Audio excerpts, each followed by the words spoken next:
Hello, my name is Tom Gazelle. I'm a faculty member in health physics here at Idaho State University. I also serve as a spokesperson for the Phosphorus Slag Technical Work Group. In 1992, FMC, Monsanto, and the U.S. Environmental Protection Agency joined to form the Slag Technical Work Group. This work group was formed to develop guidelines to help people understand the results of measurements of exposure from slag, and also to help them understand what, if anything, should be done to reduce their exposure.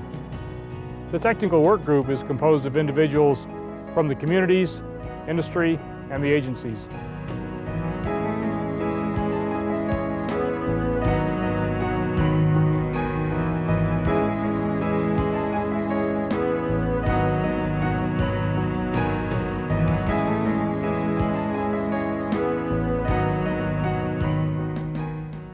Residents in southeast Idaho can now participate in a voluntary program. It's being conducted jointly by the District Health Department, FMC, Monsanto, and EPA.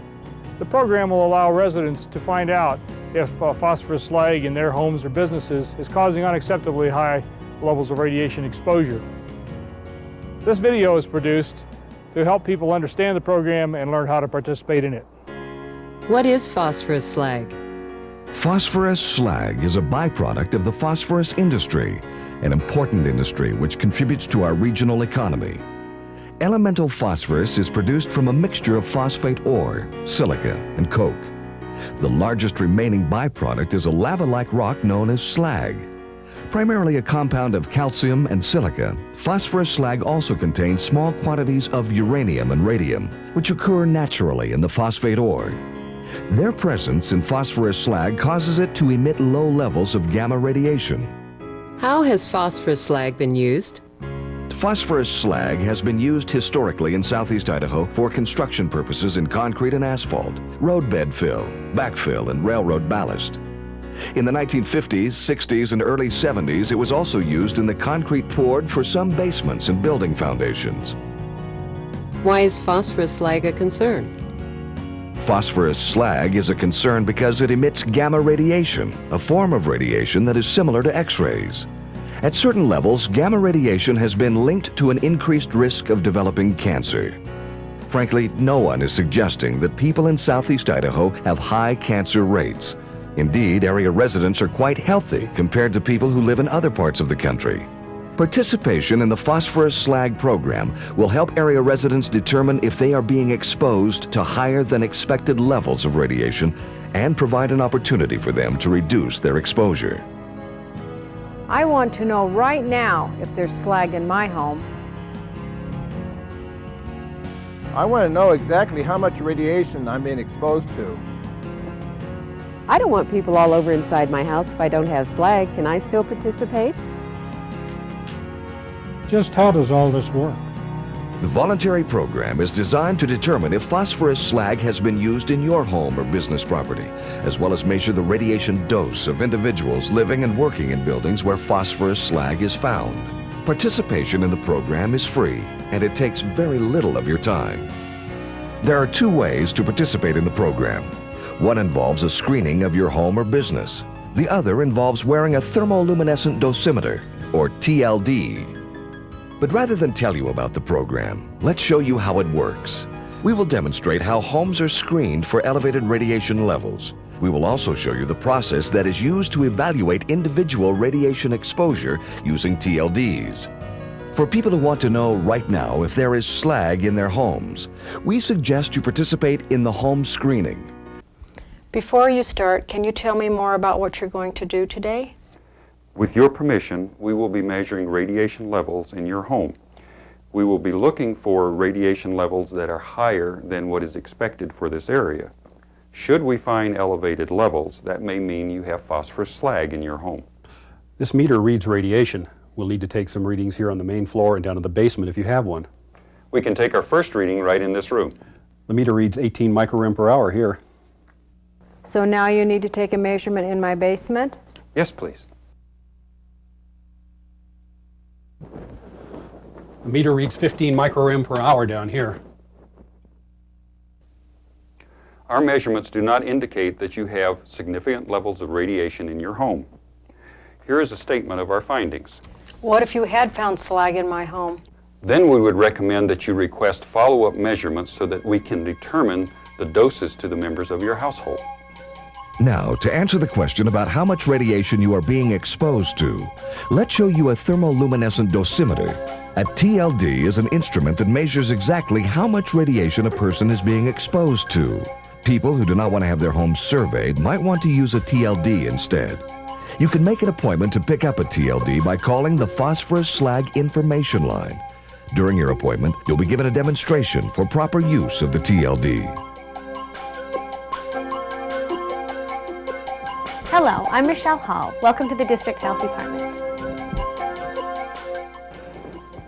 This is a thermoluminescent dosimeter. As you can see, it is small enough to be worn as a key ring, which is how we recommend you wear it.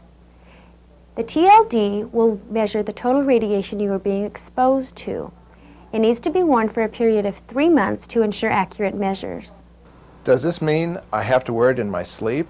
No, but it does mean you need to have it with you at all times. We recommend you put it on a bedside table while you sleep. What will the information from the TLD tell me? The TLD will provide an accurate measure of your total radiation dose. After 3 months, you need to return the TLD to the District Health Department. We will have it processed and mail you your results within 3 weeks. How do I make the choice? To have my home screened or to wear a TLD? That choice is entirely up to you. Some people like the home screening because it only takes a few minutes. Others want to know exactly how much radiation they are being exposed to and don't mind wearing the TLD for 3 months. And you don't necessarily have to choose. You could participate in the program both ways. Initial home screening, or TLD, indicates that you may have elevated exposure to radiation. More extensive measurements will be recommended. If I participate in the program, what will the results tell me?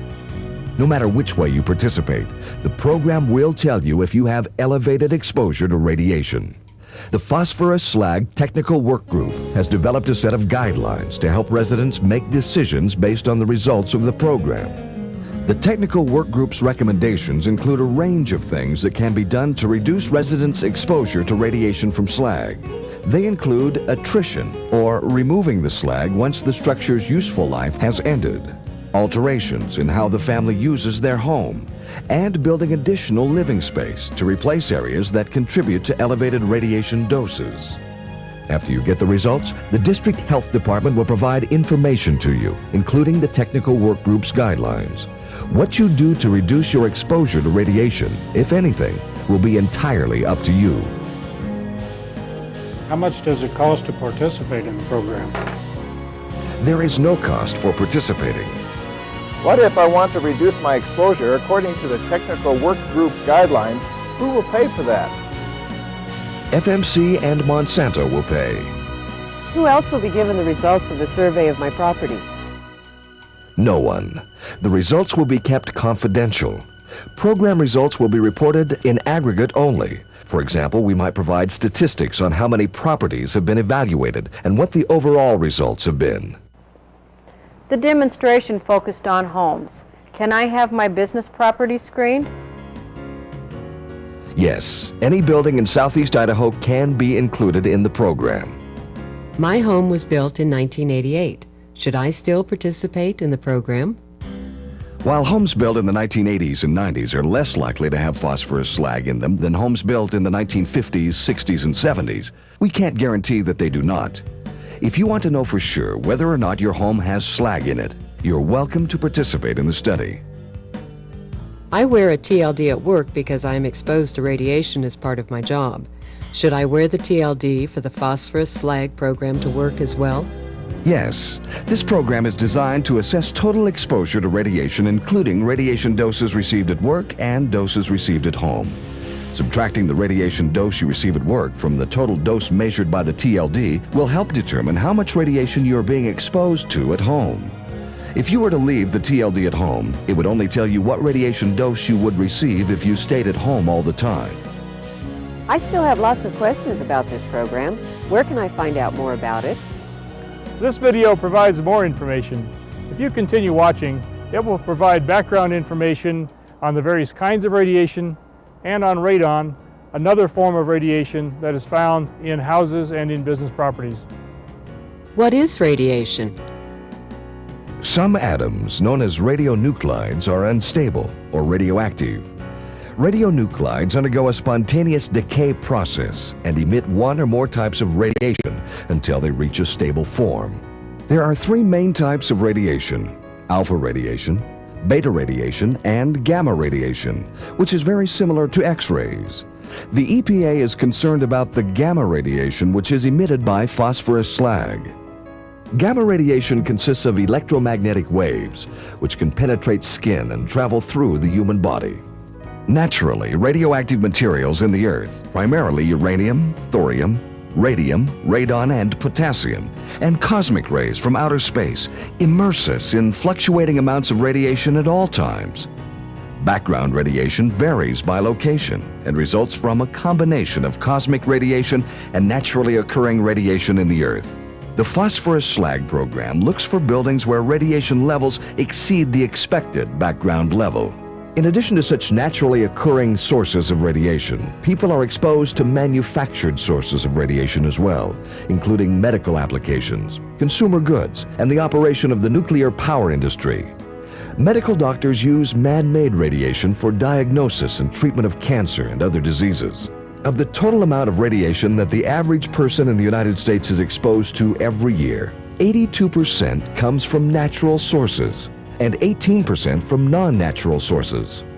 Medical uses of radiation account for more than 90% of the average annual dose from non-natural sources.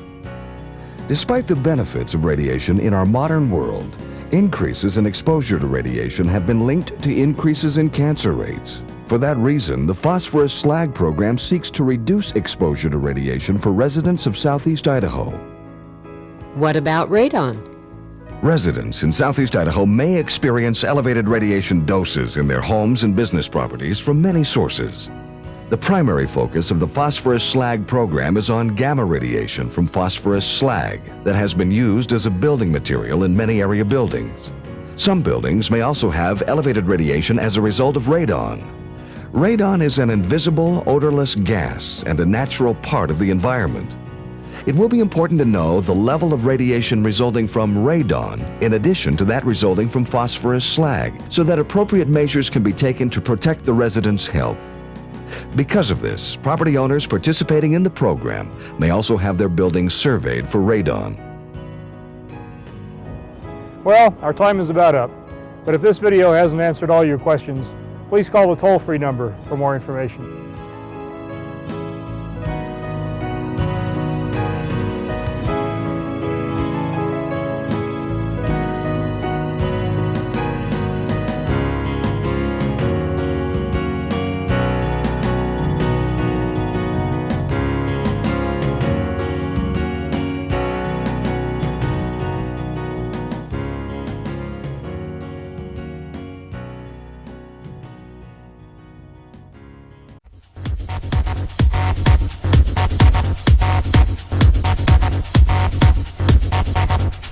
I believe in the wonder. I believe there's new life to gain. Like a god that I'm under. There's a drugs running through my veins. I believe in the wonder. I believe I can touch the flame. There's a spell that I'm under. Got to fly, I don't feel no shame. The world is mine.